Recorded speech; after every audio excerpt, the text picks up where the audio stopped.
આરામમાં થઈને સાંજના વાગી ગયા છે 6 પૂરા થયા ને બેહી ગઈ. આજે એક્ઝામ હતી ને તો આવી મોડી મોડી, પછી જમીન હુઈ ગઈ હતી. કામ કરીને પાછી મોબાઈલ લઈને બેહી ગઈ. કાલે વળી પાછી રજા છે એટલે નિરાત. કપડાં સવારે ધોવા છે. બેઠા હોઈએ એટલે નવો વિચાર. અને જમવા બેસીએ ને ત્યારે ઘણી વખત આપણને જે છે ને ભોજનની કિંમત નથી થતી. રોટલો અથવા તો કાંઈ પણ ભોજન કરતા હોઈએ, એ જમવું જે છે ને, જેટલી જમતા વાર લાગે છે રોટલીને, જેટલી જમતા વાર લાગે છે ને એનાથી વધારે એને બનાવતા વાર લાગે. જેટલી બનાવતા વાર લાગે ને એનાથી વધારે એને કમાતા વાર લાગે. અને કમાતા જેટલી વાર લાગે ને એનાથી વધારે એને ઉગાડતા વાર લાગે. એટલે ભોજન જો પેટભર મળ્યું હોય અને જમી લીધા પછી હંમેશાને માટે ભોજનનો અને ભોજનને આપણા પેટ સુધી પહોંચાડનારનો આભાર માનવો. ગુસ્સામાં થઈ વડકા ભરી અને નથી ભાવતું એવું અપમાન કરી અને ભોજનનો ક્યારેય અનાદર ન કરવો. ઈશ્વર આ દેવીય રૂપ ખોરાક, આ અન્ન દેવ છે. આપણે અન્નને દેવ કીધા છે. ખેડૂત ખેતરમાં તપે છે, પિતા વ્યવસાયમાં એટલે કે મજૂરી કરીને તપે છે, અને માં રસોડામાં તપે છે. ત્યારે આપણું પેટ ઠરે છે. આ ત્રણેય તપે છે ત્યારે આપણું પેટ ઠરે છે. આ ક્યારેય ભૂલવું ના જોઈએ.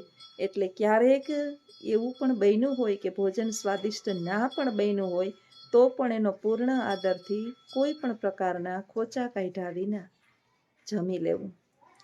જમવા જ્યારે ઘરની અંદર તો મેં જોયું છે, પરંતુ પ્રસંગોપાત હોય, કોઈ પણ ઘરે આપણે જમવા ગયા હોય પ્રસંગોમાં, એટલે એક જ ચર્ચા જમ્યા પછી થતી હોય. આ થોડુંક આવું હતું, આ થોડુંક આવું હતું, ત્યાં તો કાંઈ હારાવાટ નહોતી, ત્યાં તો આમ હતું. આપણને ખબર છે કે એ જે ભોજન આપણા પેટ સુધી પહોંચ્યું છે એ દીકરી દીકરાના લગ્ન જેણે પણ કર્યા છે અને જેના ઘરે એ પ્રસંગ હતો, એણે એના જીવનની સમગ્ર જમા પૂંજી એની અંદર રેડી દીધી હોય છે. આપણે પ્રસંગ કર્યો હોય તો આપણને ખબર પડે કે એટલું આખા જિંદગીનું એની જમા પૂંજી જે છે ને, આ સામાન્ય વર્ગના લોકો જ જમાડે છે વધારે માણસોને ભેગા કરીને. વીઆઈપી તો 50 જણાને લઈ અને બધું પૂરું કરી લે, અને એને કાંઈ આની લેવા દેવા હોય નહીં. અને જ્યારે એ 50 જણા એ હોટલ રાખીને રિસેપ્શન જેવું કરી નાખે, એને કાંઈ ના હોય.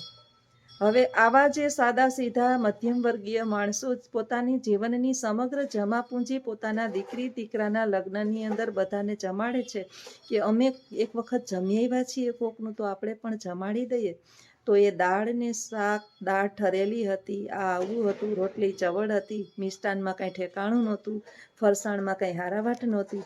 આ એણે ભાઈ ન બનાવ્યું હોય, એણે કંદોયા રાખ્યા હોય. સંજોગો વસાત ક્યારેક કંદોયા નબળા પડે, ક્યારેક માણસોની વધઘટ જણાય, ક્યારેક અમુક વસ્તુ આપણા હિસ્સામાં આવે, ક્યારેક અમુક ના પણ આવે. અને ન આવે અને આયોજન બગડવાનું કારણ એ પોતે ખુદ નથી હોતો.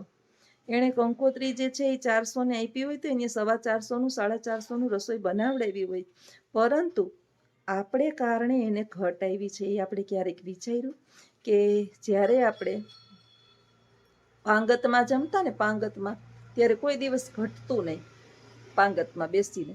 હવે ઊભા બુફે પાર્ટી થઈ ગઈ છે કે આપણે ઓલા કહીએ ને કે વીઆઈપી ભિખારીની જેમ થાળી લઈને ઊભા હોય, 10 જણા હોય ને તો બધાને જમાડી દે. પણ હવે એ સિસ્ટમ ગઈ છે. હવની રીતે ઓલા કાઉન્ટર ઉપર ઊભા રહીએ અને આપણે ત્યાંથી ભિખારીની જેમ લાઈનમાં જઈને થાળીમાં લઈ આવવાનું જમવાની. બીજી વખત જવું ના પડે ને એ આળસે આપણે આપણી થાળીની અંદર માળ ગોઠવી દઈએ છીએ. ભાવતું હોય કે ન ભાવતું હોય બધું લઈએ. હવે પરિણામ સ્વરૂપ જે છે ને ઘટવાનું છે. જરૂરથી વધારે લઈ લઈએ.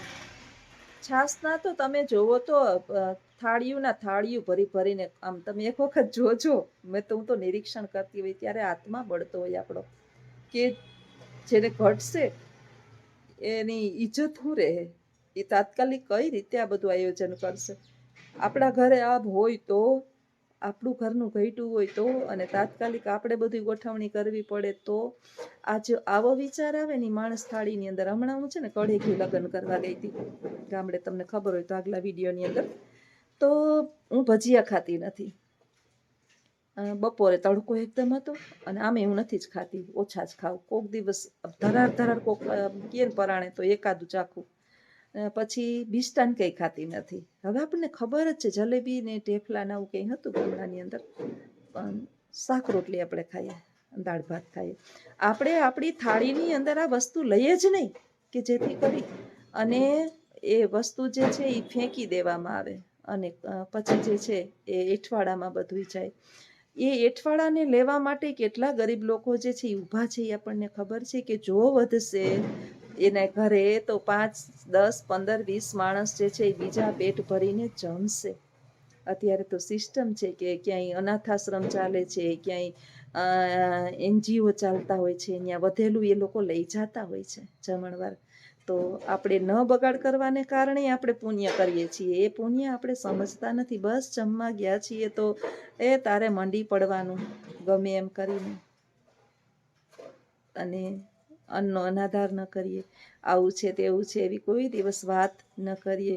મસ્તક ઉપર ચડાવીએ, પેટ ભરાઈ જાય, ભૂખા રહીએ, કદાચ ના ભાવતું હોય, બધું આપણે ભાવતું હોય એવું હોય નહીં, તો છતાંય એને પગે લાગી અને પ્રાર્થના કરીએ કે હે પ્રભુ, જેનું મેં અન્ન ખાધું છે ને એને અનેક ગણું આપજે. આ પ્રાર્થના ઈશ્વરને આપણેથી કરી શકાય કે જેનો અન્નનો દાણો મારા પેટમાં ગયો છે એને તું 1 કણના 33 કણ આપજે દીનાનાથ, તું તો પૂર્ણ પુરુષોત્તમ છે. અને આ પ્રાર્થનાથી આવી અનેક આપણે દુઆઓ કરીએ કે જેના ઘરનું અન્ન ખાધું છે ઈશ્વર એનું સારું કરે. આ અન્નના પ્રભાવ છે. એટલે તો આપણે ગુજરાતીની અંદર એક સરસ કહેવત છે કે જેના અન્ન ભેગા ને એના મન ભેગા. તમે જુઓ કે પહેલાના સમયની અંદર બધા પુરુષો જે છે ઘરની અંદર, દાદા, મોટા બાપુ, કાકા, ભાઈઓ, નાના ટેણિયા મેણિયા છોકરા જેટલા હોય ને બધા એકારે બેસતા. એ જમી લે પછી બધું જે છે એ એક બાજુ કરી અને પછી બહાર નીકળી જાય પુરુષો, એટલે બેનો બેસતી.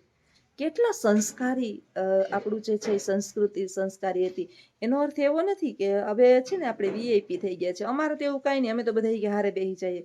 હારે ન બેહવાનું, અને હારે બેહવાનું કારણ આ નહોતું કે બેનોનું ત્યારે માન નહોતું જળવાતું, પણ ક્યારેક એવું હોય કે ક્યારેક કોનું પેટ કેવડું છે એ આપણને ખબર નહોતી. એટલે બધાય સાથે બેસીએ તો પછી એવું થાય કે ઘટે ક્યારેક, જો ઘટ્યું હોય તો બેનો બનાવી અને પછી નિરાતે કોઈ ભૂખ્યું ન રહીએ, એટલા માટે બેનો પાછળ રહે.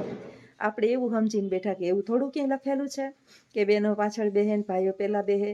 અમારા ઘરમાં તો બધા આપણા ઘરના હોય તો બરાબર છે. આપણે 2 જણા કે 4 જણા હોય તો આપણને ખબર છે કે આપણે આટલું જ જોઈએ છીએ. બીજા મહેમાન આવ્યા હોય તો આપણે જે છે એને પહેલા આપીએ, અને પુરુષોને સાથે બેસાડીએ, મહેમાનને બેસાડીએ, પછી આપણે બેસીએ. પરંતુ પરિવર્તનશીલ સમાજ છે, નવી નવી સંસ્કૃતિ આવી ગઈ છે. આપણું મારું તમારું આમાં કાંઈ ચાલે નહીં, બધાના વિચારો અલગ અલગ હોય. પણ વાત થઈ ભોજનની. આજે બહુ સમયથી મને આ વિચાર આવતો હતો કે કેટલી હદે એઠવાડાના બેરલ એઠવાડાના ભરાય. વિચારો કે આપણે નથી જ ખાવું તો શું કામે આટલું બધું જાવા દઈએ છીએ. તમે 100 ગ્રામ મીઠાઈ દુકાને લેવા જાઓ તો 100 રૂપિયા લે. સારી ચોખ્ખી મીઠાઈ લેવા જાઓ, હજારની કિલો મીઠાઈઓ છે અત્યારે, 2,000ની કિલો. ક્યારેક ક્યારેક તો એવી મીઠાઈઓને ફેંકી દેતા હોય. આપણે ખાવી જ નથી, આપણે સુગર હોય, આપણે ખાતા ના હોય, અથવા તો આપણને ભાવતું જ ન હોય તો થાળીમાં જ ન લઈએ. ને એ કદાચ ઈચ્છા થઈ હોય અને આપણી તો આપણા ભેગું કોક તો હોય જ કે પહેલાં હું તારામાં ચાખીશ પછી મને ભાવશે ને તો હું લઈશ. પણ નથી એવું. આ આપણી સંસ્કૃતિ જે છે સરસ મજાનો એક હાસ્ય પાઠ છે, 9મા ધોરણની અંદર આવે છે ગુજરાતીની અંદર. છાલ છોતરાને ગોઠલા, કે ભૂખ લાગે અને ભોજન કરીએ ને એ સંસ્કૃતિ છે. ભૂખ ન લાગે અને ભોજન કરીએ એ વિકૃતિ છે. અને ભૂખ લાગી હોય અને ભૂખ લાગે અને ભોજન કરીએ એ પ્રકૃતિ છે. ભૂખ ન લાગે ને ભોજન કરીએ એ વિકૃતિ છે, પરંતુ ભૂખ લાગી હોય અને આપણું ભોજન આપણે કોઈને દઈ દઈએ ને એ આપણી સંસ્કૃતિ છે. આપણી સંસ્કૃતિ આવી છે કે આપણે બે બટકા ભૂખા રહી જઈએ, હાવ ભૂખા રહી જઈએ, પણ આપણી ઘરે કોઈ આવ્યું હોય એ ભૂખું જવું જોઈએ નહીં. આ આપણી સંસ્કૃતિ છે. જો આપણે આપણી સંસ્કૃતિને જાળવતા હોઈએ ને તો કોઈ દિવસ અન્નનો અનાદાર કરીએ નહીં. ક્યારે ખબર નહીં આ પૃથ્વી જે છે એ અનાજ આપતી બંધ પણ થઈ જાય, ત્યારે આપણને ભૂખની ખબર પડશે કે ભૂખ કોને કહેવાય. એક પ્લેન ક્રેશ થયું હતું, અને આ વાર્તા નથી, હું જે કહું છું ને તમે કદાચ ન્યૂઝની અંદર વાંચ્યું હોય, આ લેખ મેં વાંચ્યો હતો એક ન્યૂઝની અંદર. એક પ્લેન ક્રેશ થયું. આ પ્લેન ક્રેશની અંદર ઘણા બધા માણસો હતા. એમાં એવી જગ્યાએ ક્રેશ થયું કે રડારમાં નહોતું આવતું, એની માહિતી નહોતી મળતી કે ક્યાં ક્રેશ થયું છે. હવે ઘણા બધા એમાં મૃત્યુ પામ્યા, પ્લેનની અંદર હતા એ, અને 15 માણસ જીવી ગયા. મૃત્યુ પામ્યા ને એને છુટકારો થઈ ગયો, એનું પૂરું ત્યાં. પરંતુ 15 જીવા. હવે એ જીવા ને એવી જગ્યા હતી કે ન તો પાણી મળે, ન તો ખોરાક મળે, કે ન તો કાંઈ કોઈ જગ્યા કે કઈ જગ્યા છે એ કંઈ ખબર જ નહીં. આજુબાજુમાં હજારો માઇલો સુધી કોઈ માણસ ન દેખાય, કોઈ પશુ પક્ષી જીવ જંતુ કાંઈ નહીં. હવે શરૂઆતમાં તો એણે 1-2 દિવસ જે છે એ કાગળ ને આવું બધું ખાવા માંડ્યા, ગાંડા જેવા થઈ ગયા. છેલ્લે જ્યારે એની શોધ થઈ ને ગોતતા ગોતતા લોકો એની પાસે પહોંચ્યા હતા ને, ત્યારે લગભગ 15 કે 20 દિવસ થયા હતા. ત્યારે આ માણસ એકબીજા મરેલા માણસનું માંસ ખાતા હતા, ગાંડા થઈ ગયા હતા. આને કહેવાય ભૂખ. અને ભૂખનું આ દુઃખ. ભૂખથી એ ભૂંડી ભીખ જ. ભૂખ જેવું કોઈ દુઃખ નથી, અને એનાથી ની ભૂંડી ભીખ છે. એવો પાઠ આપણે વાંચીએ ને ત્યારે આપણા રૂવાડા ઊભા થઈ જાય. એટલે આપણને તો મળે છે ને, એટલે આપણને ખબર નથી પડતી. બાકી ભૂખ કોને કહેવાય, એનું દુઃખ જે છે એ 1-2 દિવસ ભૂખ્યા રહીએ તો ખબર પડે. તો આ વિચાર સાથે વિડીયો થઈ જાય મોટો, એટલે અહીંયા પૂર્ણ કરું. ઈશ્વર આપણને એવી બધાને બુદ્ધિ આપે કે એક કણ પણ અનાજનો નકામો જવા જોઈએ નહીં. કોઈનું પણ બગાડ થાય એવી બુદ્ધિ આપણને ઈશ્વર આપે નહીં. તો આવજો. સીતારામ.